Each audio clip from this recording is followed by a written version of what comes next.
अब क्या भी इग्नोर करब काहे से गिरावा सवाल में कोनो दम नहीं है।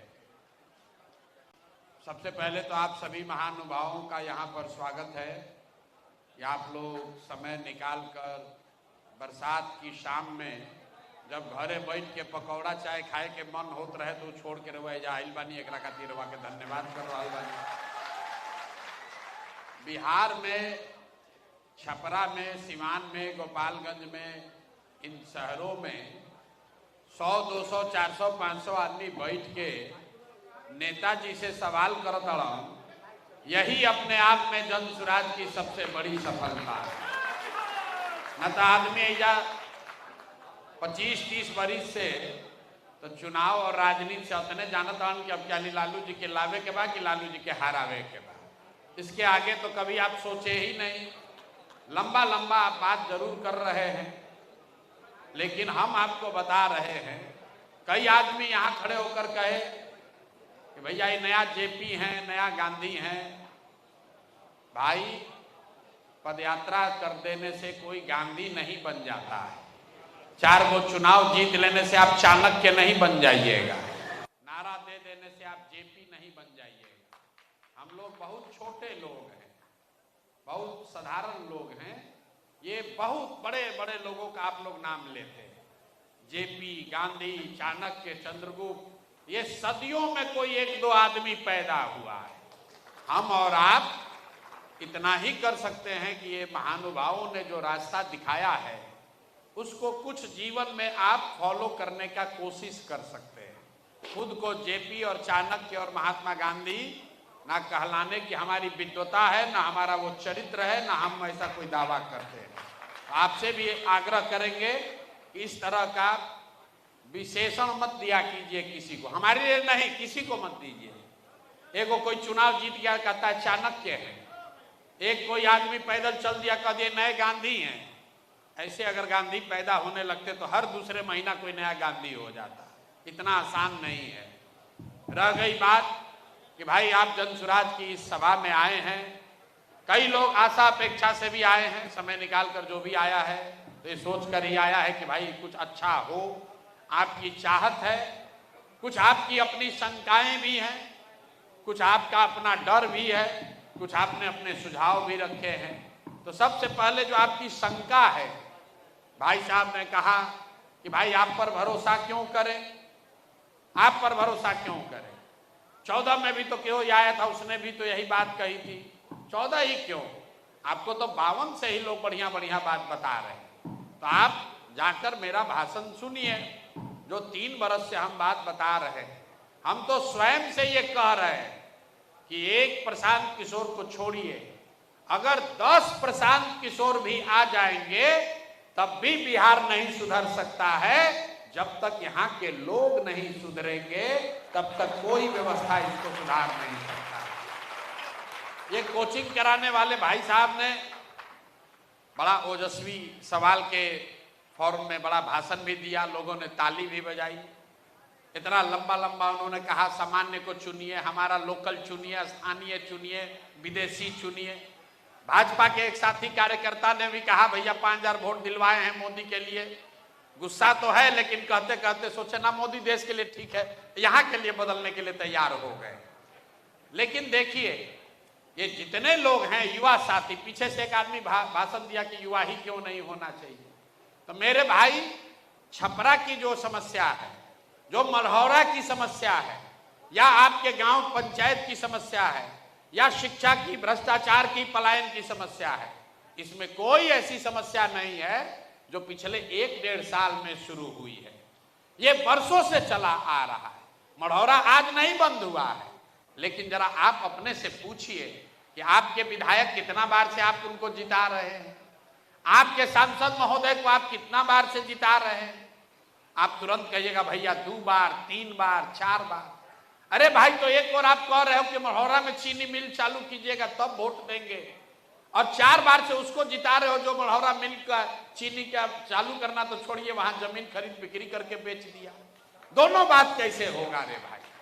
भाई साहब कह रहे सामान्य आदमी को दीजिए, डॉक्टर साहब हैं उनसे भेंटे नहीं हो रहा है। डॉक्टर साहब कितना बार से जीत रहे हैं, उनको वोट 2 बार से 10 वर्ष हो गया। वोट उनको पंजाब के आदमी ने नहीं दिया, उनको लुधियाना के आदमी ने आकर वोट नहीं दिया है, वोट आपने हमने दिया है। तब काहे शिकायत करते? वोटो दीजिएगा और शिकायतों कीजिएगा। लोग तुरंत कहता है भैया हमारे पास विकल्प नहीं था।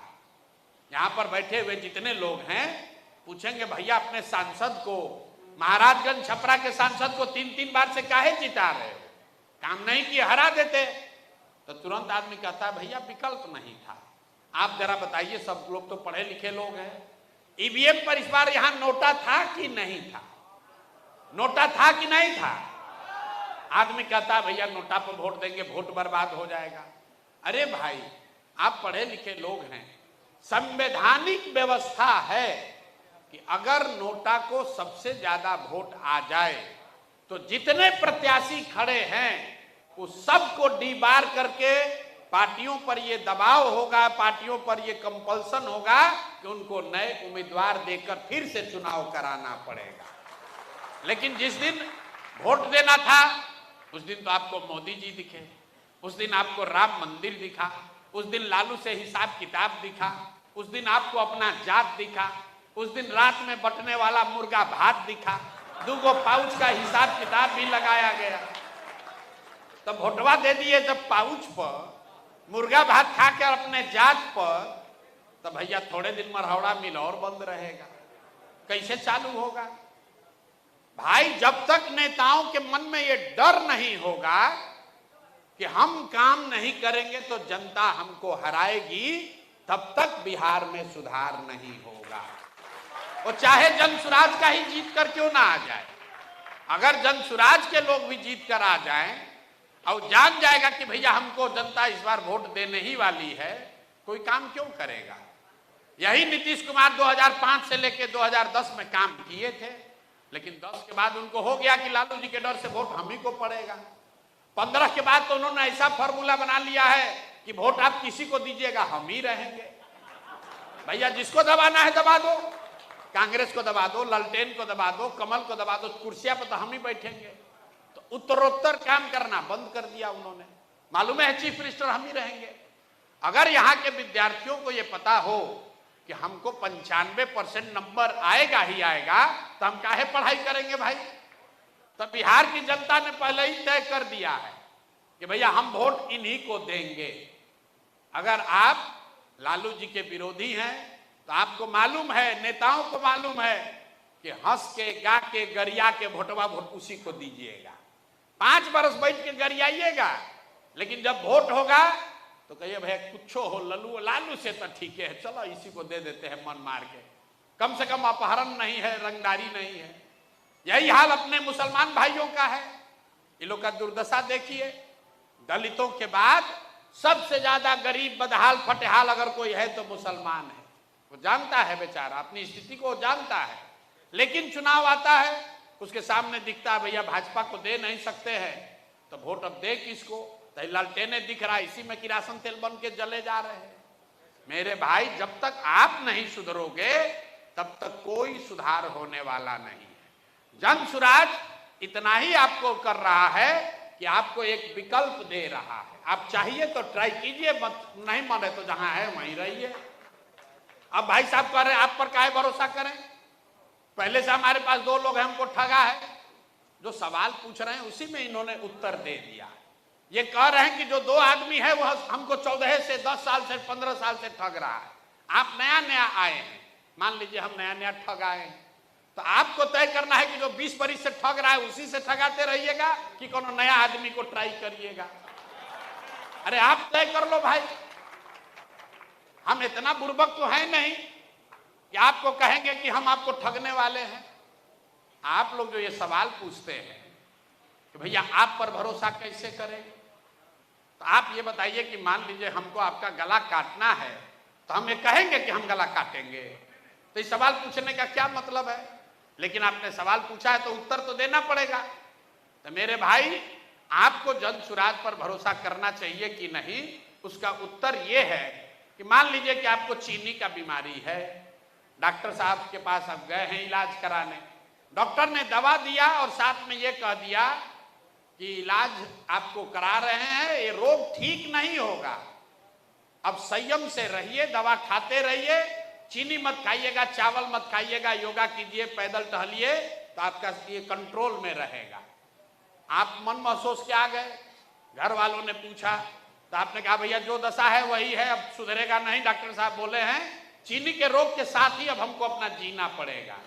कोई आपका मित्र दोस्त बताया कि भैया दिल्ली में एगो नया डॉक्टर आया है, उसके पास चीनी का रोग का इलाज है, आप टिकट उकट कटा के जाइएगा, और कुछ नहीं तो मोदी जी का वंदे भारत पकड़ के जाइएगा।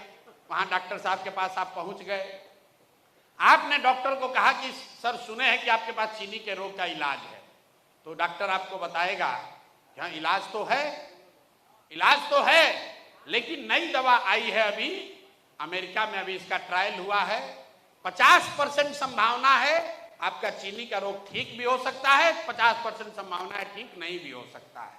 आप क्या कहिएगा? आप तुरंत पूछेगा कि अच्छा इसको खाने से कोई नुकसान भी हो सकता है क्या? नई दवा है, नुकसान भी हो सकता है। डॉक्टर आपको बोलता है ना नुकसान कुछ नहीं होगा, लेकिन ठीक होने की संभावना 50% है, तो आप क्या कहिएगा? सर तुरंत दीजिए, ट्राई करके देखते हैं, नुकसान नहीं होगा, 50% ठीक हो जाए शायद। तो भैया जनसुराज वही नई दवा है, अगर इसको खाइएगा तो ठीक हो भी सकता है, ठीक नहीं भी हो सकता है। तो यहाँ जितने लोग होशियार लोग बैठे हैं, आप लोग तय कर लीजिए कि वो दवा खाना है जिसको खा खा के थक गए हैं, जानते हैं कि इससे ठीक नहीं होना है, तो एक्सपायर दवा खाना है, कि मार्केट में जो नया दवा आया है जिसमें 50% संभावना है लेकिन है तो भाई सुधरने का, तो कौन दवा खाना है आप तय कर लीजिए। तो जो राजद है, भाजपा है, जदयू, कांग्रेस है, ये पुरानी दवा है। आप देख लिए, जांच लिए, परख लिए, मदद करके, गरिया के, उलट के पुलट के देख लिए, इससे सुधरने वाला नहीं है। अब एक नया प्रयास, एक नई दवा जनसुराज के तौर पर आई है, आप इसको ट्राई करके देखिए, नहीं ठीक होगा तो 5 वर्ष के बाद इसको भी पलट दीजिएगा, उसमें क्या दिक्कत है? अरे भाई 5 वर्ष का ही तो समय आपको देना है, 5 वर्ष में जीवन नहीं बदलेगा। 35 वर्ष से लालू नीतीश पर अटके हुए हैं, तो 5 वर्ष नए दवा ट्राई करके देख लीजिए, शायद काम हो जाए। अगर आपको भरोसा नहीं है तब भी आपको ट्राई करना चाहिए, भरोसा है तब तो कोई बातें नहीं है। 2-3 बातें जो लोगों ने कहा बताया, अधिवक्ता लोग 4 को 5 को हमेशा रहते हैं इस तरह की मीटिंग में, ए भैया अधिवक्ता के लिए क्या कीजिएगा, कोई शिक्षक है कहता भैया शिक्षक के लिए क्या कीजिएगा। किसी ने अच्छा कहा कि भाई अंग्रेजी में एक कहावत है, missing the jungle for the wood, मतलब बड़ी समस्या को, जड़ को छोड़कर पत्ती, जो बरगद वाला बता रहे थे वो एग्जाम्पल, कि आप सोच रहे हैं कि अधिवक्ता के लिए क्या होगा, शिक्षक के लिए क्या होगा, पीछे से साथी ने पूछा संविदा कर्मी के लिए क्या होगा, कोई बता रहा भैया हम लोग ये परीक्षा प्रणाली ठीक कर दीजिए तो ठीक हो जाएगा। मेरे भाई बिहार में जो मूल समस्या है, जब तक आप यहाँ के शिक्षा को नहीं सुधारिएगा, जब तक लोग यहाँ पढ़ेंगे नहीं, और जो पढ़ा लिखा हो या न पढ़ा लिखा हो उसके लिए रोजी रोजगार नहीं होगा, और यहाँ की जमीन को प्रोडक्टिव नहीं बनाया जाएगा, तब तक यहाँ सुधार नहीं हो सकता है। दुनिया में जितने विद्वान हुए हैं, दुनिया में जितने विद्वान हैं, उन्होंने बताया है गरीबी से समाज को निकालने के 3 ही रास्ते हैं। एक है पढ़ाई, दूसरा है रोजी रोजगार, बिजनेस, व्यापार, जिसके लिए आपके पास पूंजी होना चाहिए, और तीसरा है जमीन। अगर आपके पास पढ़ाई हो, अच्छी पढ़ाई हो, तो पढ़ लिख कर आप नौकरी कर सकते हैं, व्यापार कर सकते हैं, अपने और अपने परिवार को गरीबी से निकाल सकते हैं। अगर आप पढ़े लिखे नहीं हैं, आपके पास जमीन हो, तो जमीन के जरिए भी खेती करके या जमीन के जरिए दूसरा रोजी रोजगार करके भी आप गरीबी से निकल सकते हैं।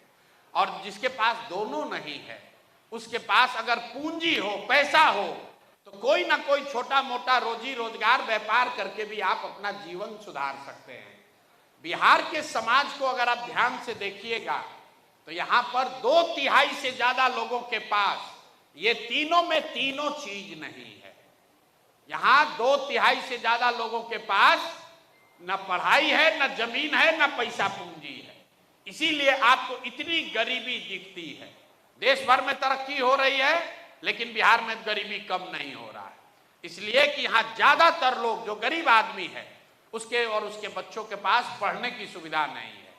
जो जमीन की बात है, बिहार में 100 में 60 आदमी के पास एक धूर जमीन नहीं है। ये आंकड़ा याद रखिए। यहाँ समाजवाद का बात लोग करते हैं, सामाजिक न्याय की राजनीति होती है, लेकिन बिहार में 100 में 60 आदमी उसके पास 1 इंच जमीन नहीं है। देश में 100 में 38 आदमी के पास जमीन नहीं है, लेकिन बिहार में 100 में 60 आदमी के पास जमीन नहीं है। और तीसरा पूंजी की जो बात है, बिहार में रहने वाले 100 में 80 लोग